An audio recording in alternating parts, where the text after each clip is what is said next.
To adjust your car headlights, first park your car on flat ground facing a bare wall.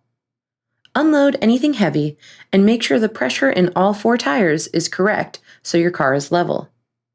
Then pull up as close to the bare wall as possible and turn on the low beam headlights.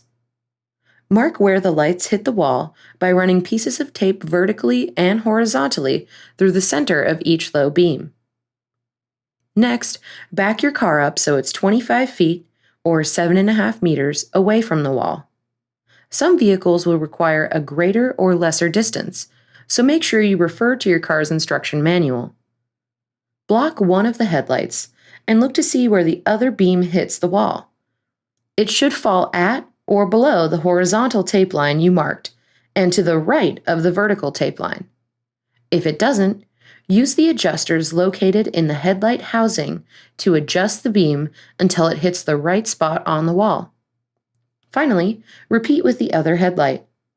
Always refer to your car's instruction manual since exact headlight aiming requirements are different for every vehicle.